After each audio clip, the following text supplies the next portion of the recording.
here, which I will read. But before I read the statement, I just want to underscore some basic issues that I flagged when I made my remarks at the Bomas of Kenya during the launch of the BBI document. You will recall that I emphasized that Kenyans ought to read this document. And I went on to say that nobody should go away and say because Musalia Mudavad has read it, therefore they do not need to read it. That was a philosophical way of saying that we have been making decisions without reflecting on the issues. So the emphasis is, even as we look at it, as we scrutinize it as a party, I still encourage fellow Kenyans to read this document. The second thing, and as you will see from the way we are also pointing out some issues around this document, it's 156 pages. This may be our initial commentary, and I'm sure there'll be issues emerging which we shall comment on in the context of the BBI document. But you can see already we are having a situation where instead of building bridges, people are dismantling bridges. We are seeing people already jumping to the conclusion, are you pro-parliament or are you pro-referendum? Again, they're missing the point. Because if you look at the terms of reference of the BBI, they were also tasked to bring out the modalities of implementing the contents of their report, let alone before we even agree on the contents, but the issue of implementation. It is so obvious that there are those issues that may require simple parliamentary processes, and there are others that may call for a referendum. But the way the debate is going out there, again, we are making the same mistake, polarizing the society. Instead of building harmony, instead of trying to draw consensus, we are already beginning to say either you are pro a referendum or you are anti a referendum. My plea to you as members of the Fourth Estate, please help Kenyans. Please help Kenyans so that we can interrogate this document soberly. So let me read. Fellow countrymen and women, ladies and gentlemen, the BBI document is now here with us.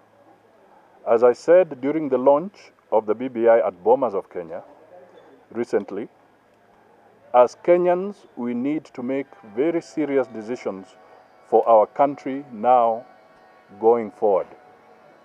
As a party, ANC has taken time to study, scrutinize, and introspect on the contents and recommendations of the BBI. From the onset, we thank the co-sponsors of the BBI, His Excellency the President, Uhuru Kenyatta, and the former Prime Minister, Raila Odinga, for their initiative for the country. We also thank members of the task force for their individual and collective energies and thoughts which went into the document. In particular, their thoughts on the national ethos, inclusivity, shared prosperity, and safety and security generate a lot of positive action if well guided. We also know that for these reforms, there are reforms which have been proposed on IBC. And the entrenchment devolution. For that, we see a positive direction. The need to sort out the issues around IEBC and the need to consolidate devolution, ensure more resources go to the devolved units. These are laudable steps in the BBI document. Nevertheless, as a party, we firmly hold the view that the anchor on which all our hopes and aspirations must latch is a good economy and respect for the rule of law. On these two alone, the BBI has fallen short. And you will recollect when I spoke at Bomas, I said our dilemma is the economy, and I repeated 3 times, the economy, the economy, the economy. When you reflect on the contents of the BBI report, they fall short in terms of focusing on what is really ailing Kenya at the moment.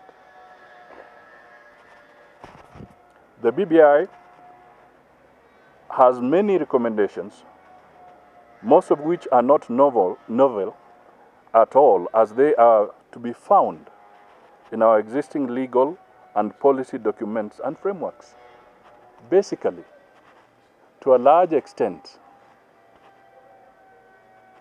the BBI was just repeating what is in many documents that you have all had access to at one time or the other, including our current constitution. The BBI failed to notice this, or might have noticed, but for some reason did not find it worth their time and thought. What is the problem that stops us from utilizing these many suggestions and recommendations on which we have expended a lot of taxpayers' money? Why, for instance, have we failed to utilize the TJRC report? For the last 6 years, that report is sitting in Parliament. Why? There's the Kriegler Commission on elections. There's also Honorable Ole Kaparo's report on skewed public appointments.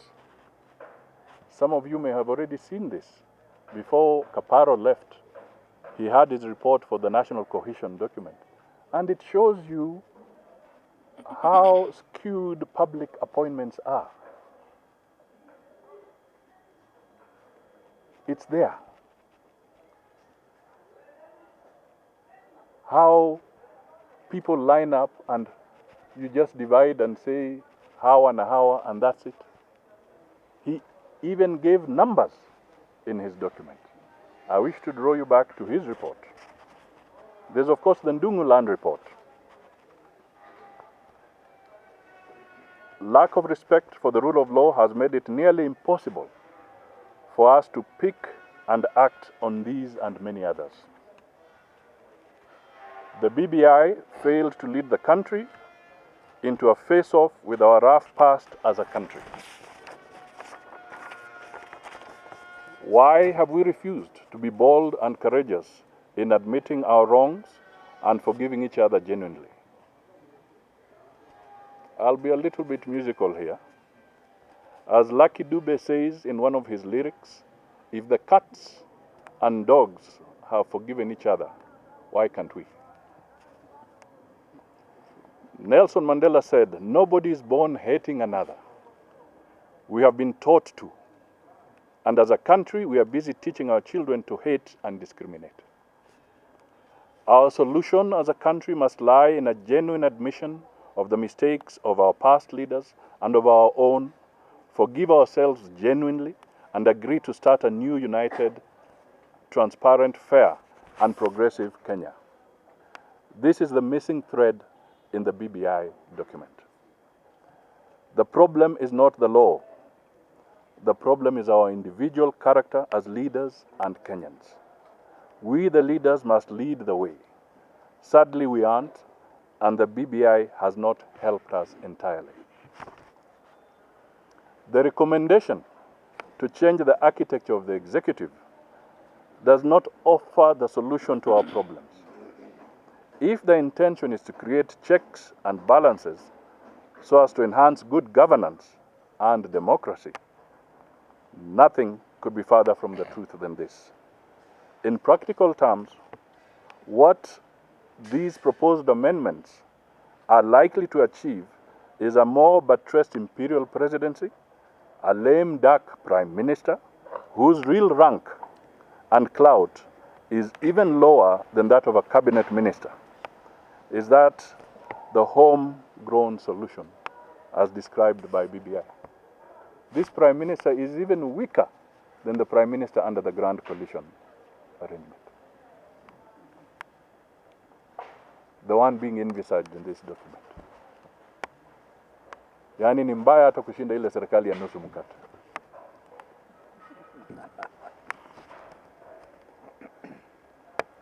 The creation of ministers of state from within parliamentarians adds to the confusion and wastage. What will be the relationship between a minister of state and a prime minister? Is this not duplicity of roles and a sheer wastage of scarce resources? How honest is it to propose that the prime minister will rank above an MP and ministers of